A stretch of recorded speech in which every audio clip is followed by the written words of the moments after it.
Hi everyone, I hope you guys are having a good day today.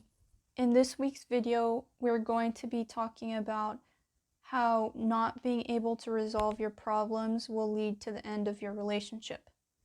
So your relationship should be a connection that you have with your partner.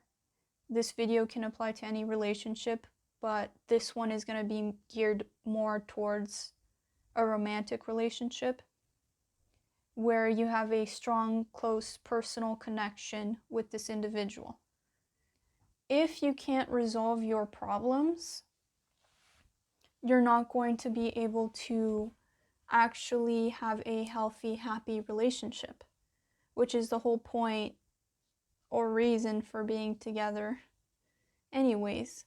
So I would like to talk about a couple things that you guys might be able to do that might help you guys resolve your issues. So we want to start off by talking about things that inhibit communication: past traumas, coping mechanisms, and repeating patterns. So these are all going to be things that are going to come up in every relationship. For example, person A has a tendency to be defensive and critical, and person B has a tendency to overcomplicate and for being pessimistic. So you want to get to know your person so well that you understand what coping mechanisms they engage in. You want to be able to maybe even do some research on it. You can even become informed. You can even ask them. When you ask, make sure that you are not defensive or critical.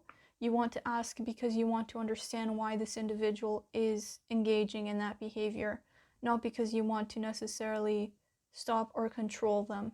The second point that I want to talk about is not being able to express your needs. When you can't express the way that you feel, most likely you probably have issues saying no or setting healthy boundaries. This can usually come from childhood homes where you experienced neglect, physical abuse, or emotional abuse. So if you have these types of barriers preventing you from communicating with your partner, you want to be able to dissolve them as much as you can so that when friction does occur between you, you don't have to deal with an extra trigger within yourself as you're trying to resolve issues with your significant other. So because of this, we want to retrain ourselves to be able to communicate our needs. So we want to be able to do some emotional processing work here. We're going to go into our internal feelings, and you want to feel whatever it is that is preventing you from communicating your needs, your wants, your desires, your boundaries. And whatever it is for you, you want to stay there with yourself until it slowly dissipates on its own. You might have to continue to do this, but you'll notice that every time you do this, some little aspect of you being able to communicate your needs, wants, and desires will be easier each time. So you don't have to worry about doing this all at once. Just do as much as you can, and that is enough. Your body knows how to heal. It knows what you're ready to heal. So you don't have to worry about controlling the process. I do want to talk a little bit about coping mechanisms.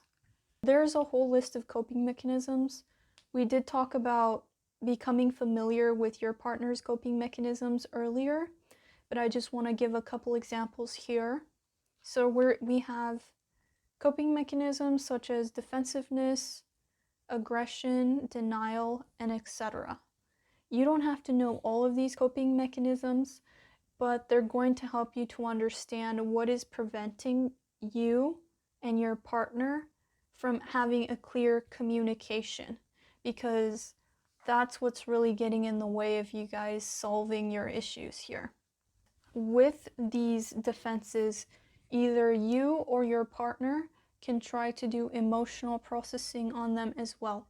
So let's say that my partner feels defensive. When he feels defensive, he can choose to process and feel why he feels that way, so that the next time we have an argument, his defensive aspect won't completely destroy our attempt to communicate our needs here. So a lot of the time when partners are trying to communicate with each other, especially when they're arguing, it can feel almost as if you're in some sort of like war, where you feel like your partner is against you and you have to fend for yourself and you have to advocate for yourself, you have to take care of yourself because the other individual can't be trusted, or whatever it is for you. So something that can help de-escalate this fear or panic is knowing that you want what is best for you and the relationship, and also being able to express what you really want. So it can look something like this. I know that we are arguing right now, and it makes me feel scared because of this.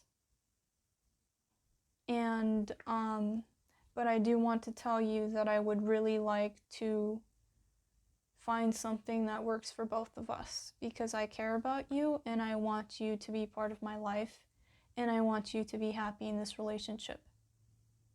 So expressing your vulnerability with each other and expressing your intention, whether the intention is for you to find a resolution or the intention is for you to be able to be there for each other, is going to help you guys feel closer to each other and to feel less defensive or less likely for any one of your guys' coping mechanisms to take over the conversation. So you want to really get to know your partner. You want to get to know his or her coping mechanisms. You want to know his or her patterns, including past relationship dynamics, because most of the time those relationship dynamics will be carried from relationship to relationship to relationship. And that's also what can make these things especially triggering for an individual, because it's not just something that is occurring in one situation. It almost feels like it's something that they're cursed with, that they feel they have to keep feeling. And it's like this feeling of being maybe unjustly treated by people and not understanding why they keep doing this to you, so you naturally become defensive.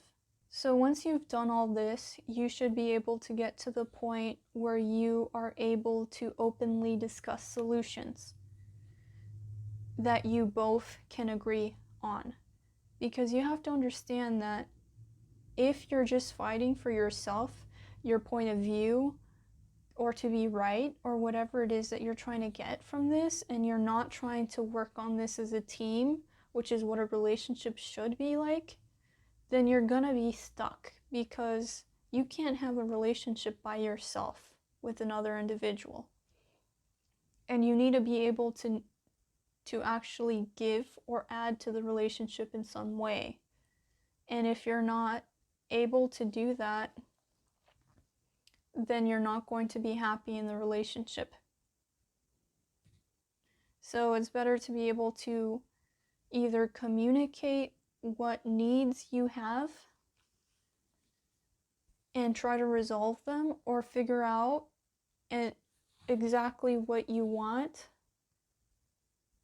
and see if you can get that from them, but also having that be something they also want to give. And I'm talking a little bit about compatibility here, So you need to make sure that your partner shares a lot of the same values as you. You need to make sure that your partner either complements your attributes or enhances them or adds to them. Because if you're not compatible, it's kind of like trying to fit something together that should not work. And it's going to make you both miserable because you're going to be trying to be something you're not for someone who you shouldn't have tried to be in the first place.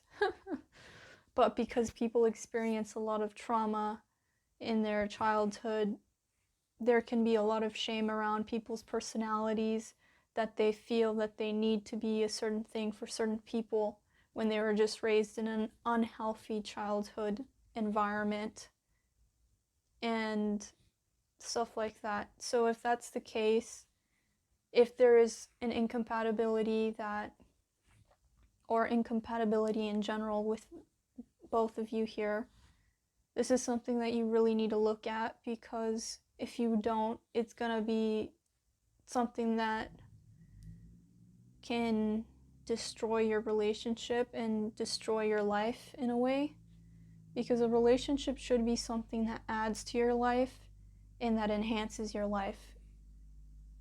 But being in the wrong relationship is something that can easily have a really negative effect on the rest of your life. I do offer some emotional processing on my website here. I will have a link in the description box below. Here it is. You can just add it to your cart, and here's a description. I also have reviews. If you guys are the type of people that tend to find individuals that you're not compatible with, that the more that you love yourself, the more that you accept yourself, the more that you are there for yourself, the more you will find people who will love you and accept you exactly for the things that you're good at. So that individual is going to be like, oh my God, I love this thing about you. And you're going to be like, oh, that's so strange because I've never had someone say that about this thing that I like doing. And it should be like that about other things. And that's what makes relationships so valuable. You understand that this individual adds to your life and amplifies your life and helps you grow as an individual. And that's all I have for this video here. I hope that I helped you guys. I hope that you guys took something from this video, and I hope you guys have a good day. Don't forget to like, comment, and subscribe.